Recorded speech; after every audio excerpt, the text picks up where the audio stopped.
Hello guys, स्वागत है आप सभी का मेरे चैनल में। हम लेके आ गए हैं आपके लिए सात निवारण साथिया की अपडेट। सीरियल की स्टार्टिंग में दिखाया जाता है श्रवण रूम में आता है। वहीं पर श्रवण को आते देख वहीं पे वो बुलेट को ले आती है और हैंकी वहीं पर मोबाइल सब लेकर श्रवण को देने लग जाती है। और श्रवण कहता है तुम्हें मेरा ख्याल रखने की कोई ज़रूरत नहीं है।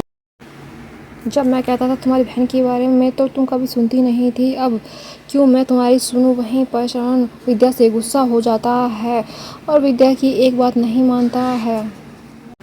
श्रवण को विद्या वॉलेट देती है और फिर वो नहीं लेता है, वहाँ से चला जाता है। इतने में ही विद्या उसके पास लेकर एक शर्ट आती है पर उस पर प्रेस नहीं हो रही होती है। विद्या कहती है श्रवण जी एक बार रुकिए, मैं आपके लिए प्रेस करके लाती हूँ। वहीं पर श्रवण गुस्सा हो जाता है और अलमारी में से दूसरी शर्ट निकाल के पहन लेता है, ऑफिस जाने लगता है। वहीं पर विद्या उसे रोकने की कोशिश करती है। वहीं पर श्रवण कहता है आपने उस टाइम मेरी बात नहीं सुनी थी, अब मैं इस टाइम आपकी बात नहीं सुनूंगा। ऑफिस के लिए निकल जाता है श्रवण।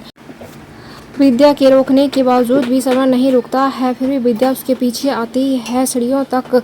वहीं पर आवाज़ लगाती है। इतने में ही दिखाया जाता है गेट के सामने प्रकाश खड़ा हुआ होता है और वो नैया से कह रहा होता है तुम्हारी मीरा माँ ने तुम्हारे लिए सामान भेजा है, और नैया सामान को ले लेती है। इतने में ही श्रवण आ जाता है और विद्या उसके पीछे पीछे भागती हुई आती है। वहीं पर कहती है श्रवण जी प्लीज़ मेरी बात सुन लीजिए।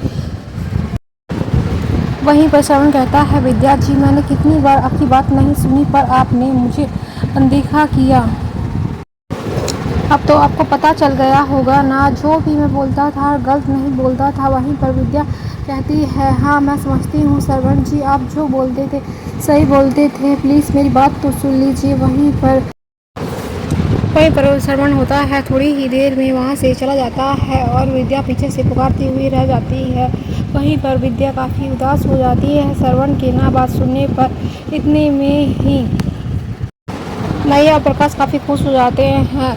दूसरी तरफ विद्या को सारी बातें याद आने लगती हैं, जब मीरा दी कितनी अच्छी तरह से प्रियल को प्यार दिखाती थी और उसकी शुभचिंतक बनती फिरती थी।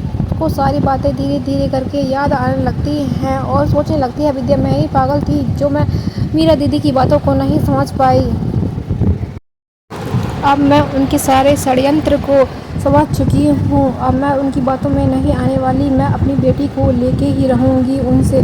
वहीं पर विद्या बहुत तेज रोने लग जाती है और मीरा की सारी बातों को याद करते हुए वो सोचने लग जाती है दीदी ने कितना बड़ा मेरे साथ धोखा किया है, मैंने कभी सोचा भी नहीं था पर वो मेरे साथ कभी ऐसा भी कर सकती हैं। वहीं पर विद्या काफ़ी गुस्से में जाती है और मीरा को चिल्लाने लग जाती है मीरा सूर्यवंशी कहाँ हो तुम। वहीं पर दिखाया जाता है इतने में मीरा आ जाती है और कहती है विद्या क्या हो गया है तुम्हें और तुम मुझे ऐसे क्यों चिल्ला रही हो। वहीं पर विद्या कहती है मैं दीदी आपको कैसे पहचान ना पाई, वहीं पर मैं ही बुद्धू हूँ, मैं ही समझ नहीं पाई आपको। आप तो बहुत पहले से षड्यंत्र रच रही थी पर मैंने ही कभी नहीं सोचा कि आप ऐसा कर सकती हैं। मैंने सोचा आप बदल गए हैं पर नहीं, आप जैसी औरत कभी बदल नहीं सकती। वहीं पर मीरा कहती है तुम तो पहले से ही बुद्धू हो, मुझे बनाने की तुम्हें ज़्यादा ज़रूरत नहीं पड़ी, तुम तो खुद ही बुद्धू बन गई। वहीं पर तुम मेरे झांसी में आ गई और तुमने सिग्नेचर कर दिए, तो तुमने मेरे लिए काम काफ़ी आसान कर दिया। वहीं पर विद्या कहती है ये खेल आपने रचा है और ख़त्म दीदी, मैं करूँगी इससे। वहीं पर मीरा कहती है जो तुम्हें करना है सकती हो तुम, मैंने तुम्हें रोका नहीं है। वहीं पर मीरा कहती है तुमने मेरी बेटी को मुझसे दूर किया है, तुम तो एक औरत के नाम पर ही धब्बा हो, इसलिए भगवान ने तुम्हारा बच्चा तुमसे छीन लिया। कभी एक माँ दूसरी माँ का बच्चा नहीं छीन सकती। वहीं पर उसकी आंखें भर आती हैं और विद्या कहती है तुम किसी की माँ बनने के लायक ही नहीं हो, इसलिए भगवान ने तुम्हें ये सुख नहीं दिया।